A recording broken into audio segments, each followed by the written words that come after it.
जब भी होगा वो बरी होंगे, बाइज्जत बरी होंगे, और ये पूरा बिहार की जनता जानती है कि ये बिल्कुल सही। अभी के हिसाब से दोषी है ना? नहीं, अभी के हिसाब से निचली कोर्ट से दोषी है, निचली कोर्ट और दोषी है, 4 बंद दोषी है। केसों को खोलकर उनको फंसाने का अभी के हिसाब से दोषी है। नहीं, अब मैं तो बोल ही रहा हूं कि जो आचार्य जी, मेरा एक सवाल, इनका बहुत जवाब देना ठीक, एक मिनट आचार्य जी, ये जो सरकारें जब अब जनादेश लालू जी के लिए था ही नहीं, वो तो आप भी जानते हैं, आप भी नहीं कहेंगे लालू जी को जिताया था, वो जनादेश नीतीश और बीजेपी।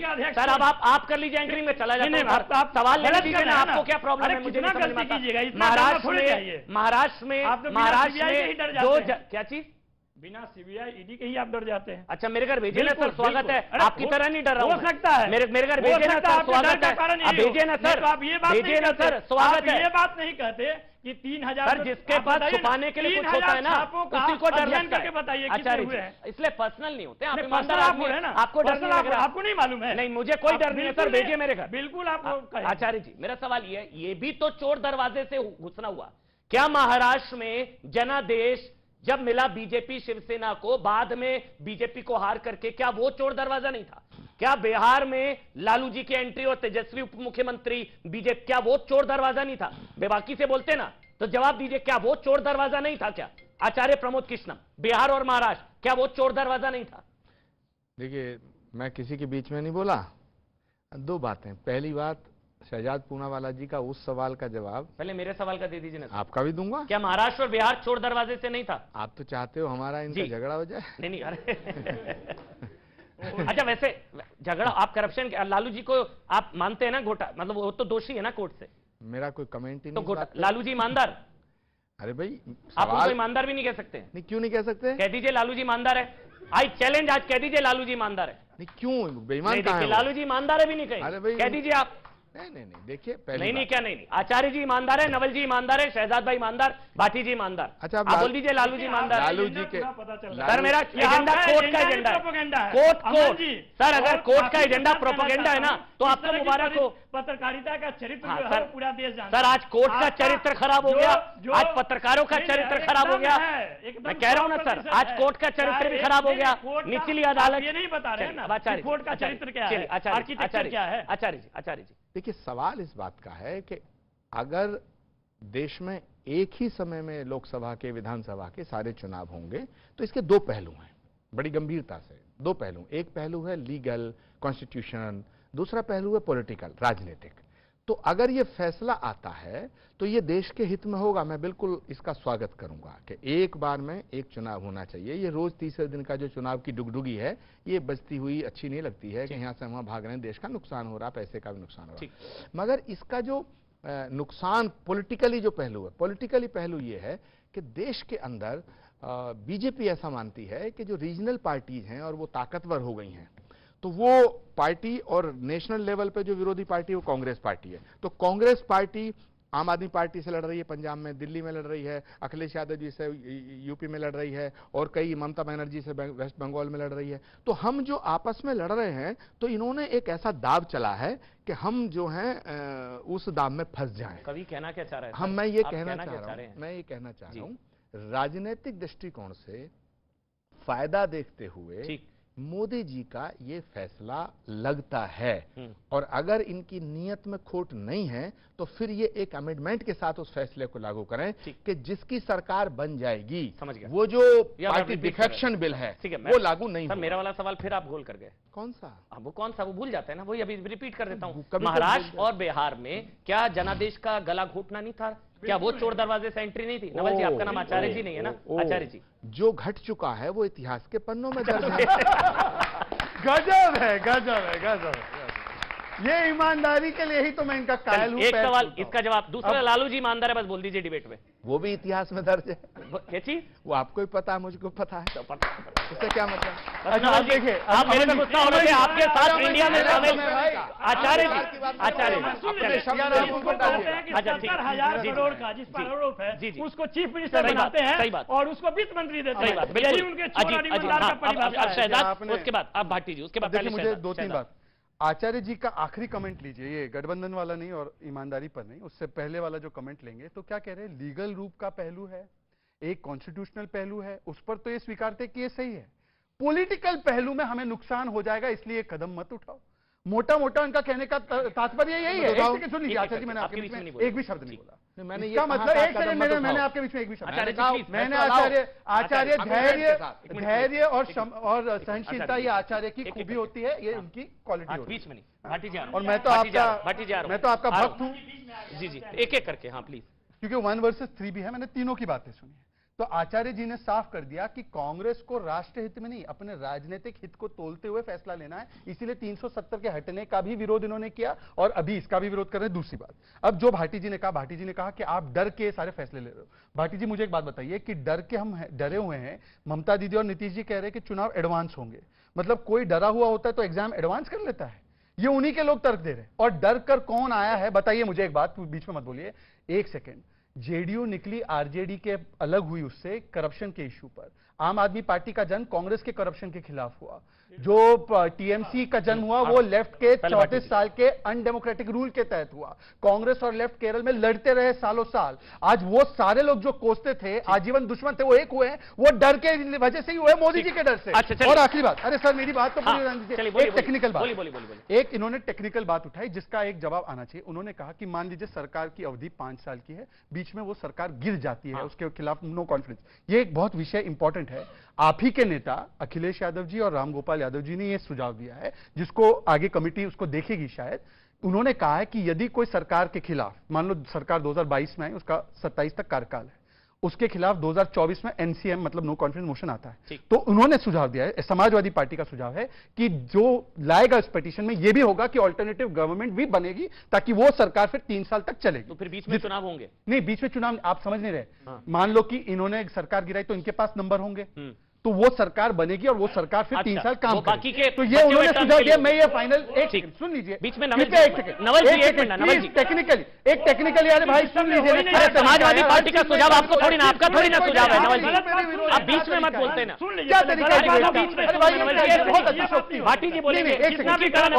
एक और टेक्निकल पहलू, एक और देखिए, मुझे लगता है गंभीर विषय पर चर्चा आचार्य जी और भाटी जी की तरफ से हो रही है, उनका जवाब देना भी आवश्यक है। उसके बाद भाटी जी बोलेंगे। भाटी जी और आचार्य जी दोनों जानते हैं। मान लीजिए कि 5 साल के लिए एक सांसद चुना जाता है, दुर्भाग्यवश कई सांसदों की मृत्यु हो जाती है बीच में, तो जब उनका चुनाव होता है तो सिर्फ उतने पीरियड के लिए बचे हुए टर्म के लिए होता है। ये नहीं होता कि वो 5 साल तक रहेंगे। तो वो व्यवस्था भी की जा सकती है कि अगर सरकार गिर जाती है और कोई सरकार नहीं बनती है तो नए चुनाव की अवधि उतना ही होगा।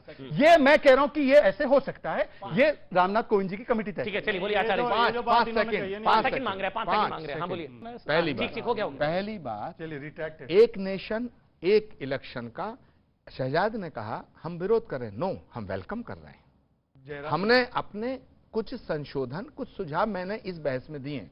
हो सकता है मेरी पार्टी मुझसे सहमत हो सकता है मेरी पार्टी भी मुझसे सहमत ना हो, आपको तिलक हटा के जाना पड़ेगा, फिर शायद सहमत हो जाएगी। हो सकता है, बट मेरे सुझाव हैं वो भी in the interest of nation है, और वो सुझाव मैं आपके शो में दे रहा हूं, और जहां आगे भी बोलूंगा मैं उसी बात पे केवल एक वाक्य, यदि कांग्रेस फिर इसका विरोध करेगी तो आचार्य जी उठाएंगे ना और बोलेंगे गलत कर रहे हो कांग्रेस? आप लड़ाना चाह रहे कांग्रेस में, वैसे भी नहीं, ये तो सच बोलते हैं, ट्वीट करके सच बोलते हैं। ठीक है, हाँ एक मिनट सौरभ जी, होना चाहिए एक देश एक चुनाव?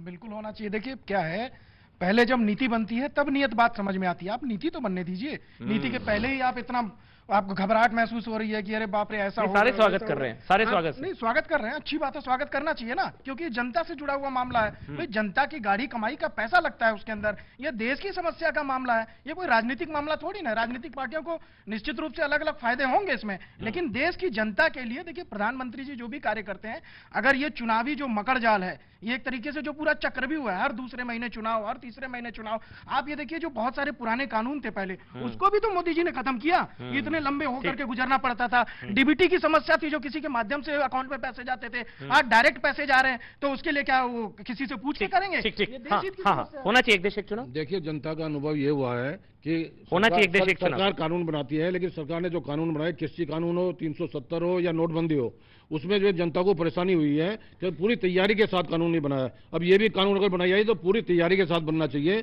क्योंकि इसमें कोई परेशानी ना हो। बीच में अगर कोई सरकार गिर जाती है या गिराई जाती है, उसका क्या होगा? तो ये सारी चीजें तैयार होने से, नोटबंदी में इतने लोग मर गए, इतने लोग परेशान हुए, इतनी जनता परेशान हुई, किसानों के आंदोलन में जो कितने किसान मारे गए, और फिर वो कानून वापिस लेना पड़ा। तो कम से कम इतना ऐसा जो करेगी पूरी आचार्य जी के साथ पूरी मुझे नहीं पता आचार्य जी के साथ इसमें क्या मैं गलत कह रहा हूँ कि पूरी तैयारी के साथ आप आचार्य जी के साथ आए हो, आप आए हो ना, ठीक है, आप आए हो ना आचार्य एक मिनट अब मैं आप सबके आप आचार्य जी के साथ आए हो, मैंने अच्छा सुना बोला। ये मुझे भी नहीं पता था आचार्य जी के साथ है, कोई नहीं, अच्छी बात है, आजादी है अपनी बात रखने अच्छा की।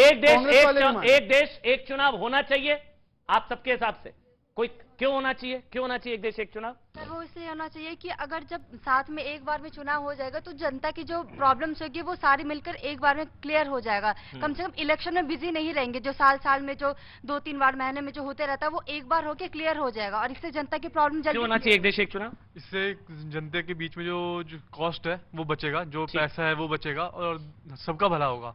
ठीक है, क्यों होना चाहिए एक देश एक चुनाव? और कोई? हाँ बताइए, क्यों होना चाहिए?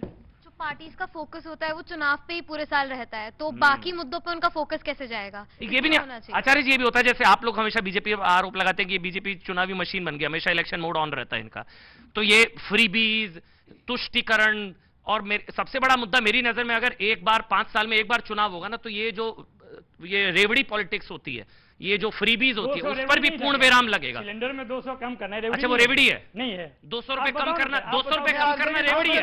आप विरोध करते हैं इसका, आप विरोध करते हैं? एलपीजी सिलेंडर 200 रुपए कम हो गया, आपको प्रॉब्लम हो रही है? सर आप अफोर्ड कर सकते हैं, कई गरीब नहीं कर सकते। अच्छा गजब का दबाव है इनके यहाँ पर बिहार में। मैं होऊंगा सर, बिहार में 200 रुपए कम होना एलपीजी सिलेंडर, एक मिनट तो स्वागत करना चाहिए सर, आपको उससे प्रॉब्लम है? तो पहले जी बोलिए। इतना बेचैन मत होइए सर, होऊंगा, कारण हो सकता है, गरीबों की बात करेंगे, होऊंगा सर। 200 रुपए बहुत होते हैं 9 साल से बर्बाद करने के बाद 1 साल पहले ये ध्यान आ रहा है इस पर है। दूसरी बात है कि मैं बहुत सीरियस सवाल उठा रहा था, वो आपने पूछने नहीं थे, बार बार रोक दे रहे हैं, आपकी अपनी मजबूरी हो सकती है। मैं तो सिर्फ 2 ही बात कर रहा था। मजबूरी पहली बात ये है कि संसदीय प्रणाली में जहां पर first pass the post system है, अग्रेता ही विजेता है, वहां पर किसी सरकार का कार्यकाल फिक्स नहीं हो सकता है। ये आप किसी भी पॉलिटिकल साइंस के एक्सपर्ट से आप पूछ सकते हैं। नंबर 1 सुन लीजिए, दूसरी बात, अरे इसने कहा हो रहा है, मैं कह रहा क्यों कह रहे हैं? नहीं, मैं कह रहा हूँ कि सर वही बच्चा हुआ नहीं, मुंडन पहले करा रहे, कहाँ हो रहा है सर? बिना फिक्स कार्यकाल करने का क्या मतलब? नहीं तो वो सुझाव आया बिना फिक्स। अच्छा मैं जवाब देता हूँ इसका, किसी सांसद की दुखद मृत्यु होती है तो चुनाव होता है ना, बिल्कुल होता है, तो फिक्स हो गया क्या कार्यकाल? नहीं हुआ ना, बचे हुए कार्यकाल के लिए होता है।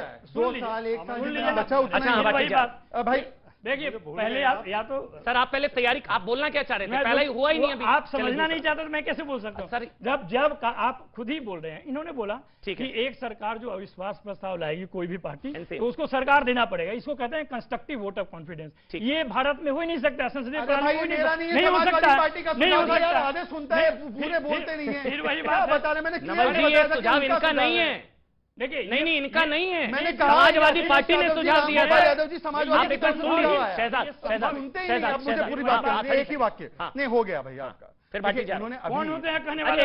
नवल जी नहीं ये बदतमीजी चलेगा क्या? एक बात खुद एक तरफा डिबेट करा रहे हैं और उसको पता है, आपने अधिकार दिया कि हो गया है, खड़े एक तरफा हो गया है, इंडिया की साइड की डिबेट करा रहा हूँ, आरोप लगा रहे हैं मेरे कहने वाले कौन होते हैं?